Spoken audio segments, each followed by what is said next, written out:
சமத்துவ குடியிருப்பு நாங்க ஒண்ணு போட்டுருக்காங்க. அது அவர் என்ன சொன்னார்? நான் கேக்குறேன்.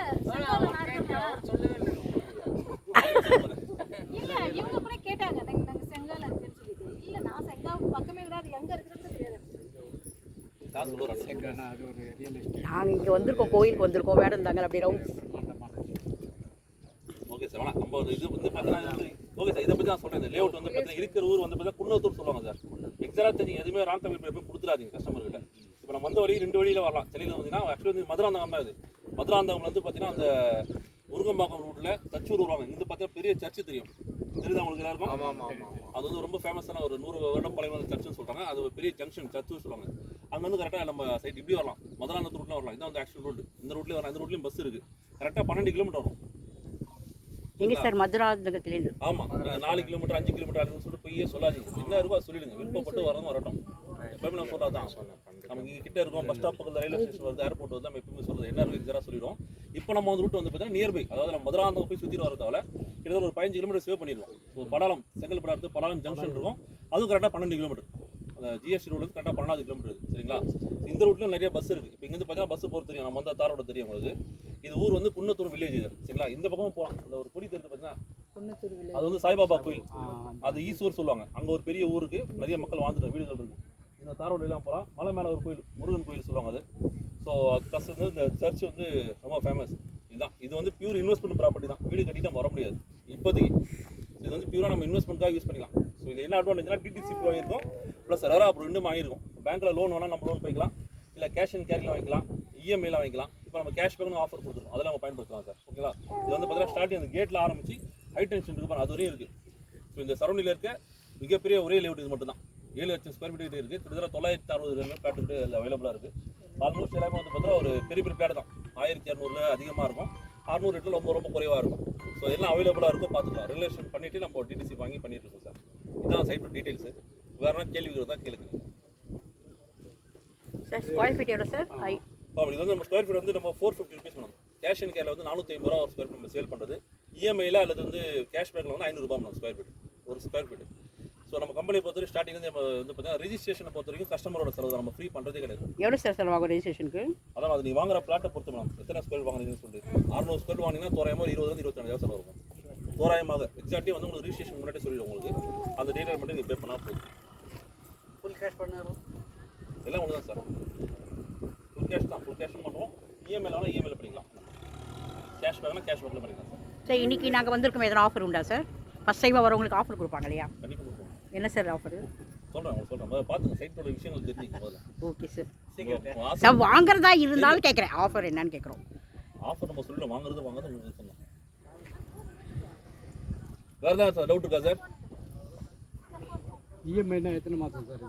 இஎம்ஐ பொறுத்தவரை நம்ம கம்பெனியில் சார் 50% கட்டிடணும் சார். டோட்டல் வேல்யூவில் டோட்டல் வேல்யூ வருதோ இப்போ எக்ஸாம்பிள் 600 ஸ்கொயர்னா 3 லட்ச ரூபா வரும் உங்களுக்கு. கால் ரோடுன்னு சொல்லுவாங்க. 1.5 லட்சம் முன்னாடி கட்டினோம். கட்டின உடனே ரெஜிஸ்டர் பண்ணிடும் முதல்ல. ஏன்னா எப்போ நீங்கள் கட்டணம் ரெஜிஸ்டர் பண்ணால் உங்களுக்கு நல்லது. அப்புறமா பண்ண நாளைக்கு பண்ண டிலே பண்ணும்போது தேவையில்லாத உங்களுக்கு பிரச்சனை வரது வாய்ப்பு இருக்குது. ஆமாம், அதெல்லாம் ரெஜிஸ்டர் பண்ணினா வேலை முடிஞ்சிடும். டாக்குமெண்ட் வச்சுட்டு பேலன்ஸ் இருக்க அமௌண்ட் 24 மந்த்ஸ் டைம் தரும். நம்ம நீங்கள் டிவைட் பண்ணி கட்டிக்கலாம். 3000 ரூபா வரும் உங்களுக்கு. அது நீங்களே டிவைட் பண்ணிக்கலாம்.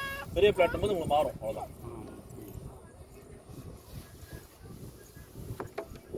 வரும்போது நம்ம வந்து பார்த்தீங்கன்னா அந்த பக்கம் செங்கல்பட்டு படம் விட்டு வந்தோம். இப்போ போகும்போது நம்ம வந்து மதுராந்தகம் ரூட்டு மெயின் ரோடு, அந்த மெயின் ரோடு மதுராந்தகம் பஸ் ஸ்டாண்டை பார்த்துலாம். அப்படியே நம்ம அச்சரப்பாக்கம் சைட் இல்லையா, ஆன் ரோடு, அது ஆன் ரோடு சைட், அதை பார்த்து நம்ம அப்படியே சரி. அது ரொம்ப ஈஸி. ஒரு கன்ஃபியூஷன் ஒரே ரோடு தான். வெளியில் ஆரம்பிச்சுன்னா உங்களுக்கு வந்து கன்னியாகுமரி ரோடில் போனீங்கன்னா கரெக்டாக அந்த டோலுக்கு முன்னாடி நம்ம சைட். அது இதுவும் ஈஸியாக ஒரே ரோடு தான். வர ரோடெலாம் நல்லா இருக்கும், தார் ரோடு தான் உங்களுக்கு. பெரிய சைட்டுன்னு சொல்லலாம். ஆமாம், பெரிய சைட். இங்கே இப்போ தான் பஸ்ஸு போது பாருங்கள். அந்த பஸ் வந்து நிற்கும் பஸ் ஸ்டாப்பில். இங்கே வந்து பார்த்துங்க, இங்கேருந்து கரெக்டாக 700 மீட்டர் பஸ் ஸ்டாப் போகும்போது நீங்கள் வேணால் அப்படி ஒரு மீட்டர் ரோட் பண்ணிக்கலாம். நம்ம கேட்லேருந்து எது பார்க்க தூரமாக இருக்கும். அந்த காரில் பார்த்து பஸ் ஸ்டாப். ஆமாம், ஒரு கட்டிட்டு இருப்பாங்க பார்த்தீங்கன்னா அதான் பஸ் ஸ்டாப். அப்படி இருந்து இடிச்சு கட்டாங்க. அந்த பஸ் ஸ்டாப்லேருந்து வாக்கு டிஸ்டன்ஸ். அந்த பஸ் ஸ்டாப்லேருந்து எல்லாம் வீடுகள் நிறைய மக்கள் வந்துட்டு இருக்காங்க. பஸ்ஸு பார்த்தீங்கன்னா வீசி இருக்கும் போது பஸ் தெரியுதா? அருவியில் பார்த்துருக்கீங்க. இப்போதான் சார் இப்போ திரும்பி பார்த்தோம் பஸ் போச்சு. இங்கிருந்து 1/2 கிலோமீட்டர் சார் திருமலை வையா ஊர். அதனால எனக்கு ஒரு சில டீட்டெயில்ஸ் தெரியும். அதே ரோடு தான். இது தார் ரோடு. இந்த பஸ் ஏன்னா அடிக்கடி இந்த கோயிலுக்கு வருவோம் நாங்கள். ஆக்சஸ் பண்ண இந்த ஆக்சஸ் பண்ணிக்கலாம். மெயின் ரோடு வழியாக வரும். வேற என்ன கேள்விகள் இருக்கா சார்? பார்த்துட்டீங்கன்னா நம்ம அந்த சைட்டு பார்த்துக்கலாம். நல்லா ரொம்ப சீக்கிரம் வர வந்துட்டோம் இல்லையா? அதனால ரொம்ப சீக்கிரம் வந்துட்டோம். சரி சரி அடுத்தது ஆமாம் பார்த்துருங்க. நான் இதில் வீடியோஸு ஃபோட்டோஸு ஸ்கெட்ச் ப்ரோஸ் எல்லாமே தரேன். எல்லாமே சொல்கிறேன். லொக்கேஷன் மட்டும் நீங்கள் பார்த்துருங்க. ஸோ மக்களுக்கு என்ன கன்வே பண்ண தயவுசெய்து இருக்கிற ஃபேக்ட் தர சொல்லி கன்வே பண்ணுங்கள். அது மட்டும் நம்ம எப்பவுமே சொல்கிறோம். மாற்றி கீட்டி சொல்லிடாது. வர வழி கொஞ்சம் அந்த வீடுங்கள்லாம் இருக்குது சார். ஆமாம் இங்கே ஷேர் ஆட்டோஸ்லாம் ஓடுதா? ஷேர் அந்த ஆட்டோஸ் மொழி வரை வரும் மேடம். பஸ் ஸ்டாப் வரையும் வரும். ஷேர் ஆட்டோஸ் ஆமாம் அங்கே நிறைய இருக்குது. ஷேர் ஆட்டோ பஸ் நிறைய இருக்குது. இங்கே வராது. பஸ்ஸில் வருது பாருங்க. அப்படியே நிற்க மாட்டாங்க பஸ் ஸ்டாப். அந்த மெயின் ரோட்லேயே நின்றோம். ஆமாம். அங்கேருந்து ஸ்டாப் சார் அது குன்னத்தூர் சார். குன்னத்தூர் நிறைய கவர்மெண்ட் பஸ் இருக்குது, ப்ரைவேட் பஸ் இருக்குது. கரெக்டாக அங்கே நிற்கும் மாதம்.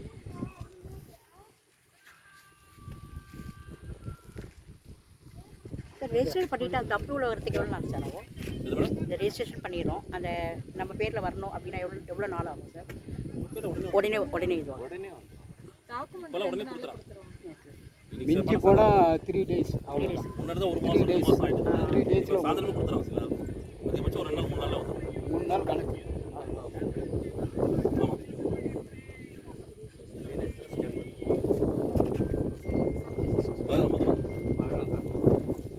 இதுக்கு எல்லாமே ரெடியாக இருக்குது. ஸோ இது ரொம்ப தனியாக வந்து அப்ரோட் டிடிசிக்கு வாங்கியாச்சு, ரெரா வாங்கியாச்சு. ரெஜிஸ்டர் பண்ணால் டேட்டா உங்களுக்கு வாங்கினதுக்கப்புறம் பட்டா மட்டும் நீங்கள் அப்ளை அடுத்தது அது எவ்வளோ நாள் சார் வரும்? பஸ்ஸில் வராங்க. டெய்லி வரதுக்கு நம்ம ஒரு 2 நாள் மாதம் 3 மாதம் 6 மாதம் ஆகும். தனியா பே பண்ணணும். ஆன்லைன் பட்டான்னு சொல்கிறீங்க? இல்லை இல்லை, அது தனியா வருமா? நான் ரொம்ப ரெஜிஸ்ட்ரேஷன் அமௌண்ட் தனி, பட்டா தனி. அது எவ்வளோ அதுக்கு ஒரு 6000 ரூபாய் வரும் சார். பட்டா வாங்க தனியா வாங்க அப்ளை பண்ணணும். நீங்கள் ஈஸியாக வேலையை புக் பண்ணிக்கலாம் சார். பட்டா புக் பண்ணிடலாம். மெயில் அனுப்பிச்சு விட்ருவோம். பார்த்துருங்களா சார்? போகலாங்களா? வேலை டவுட் இருக்கா?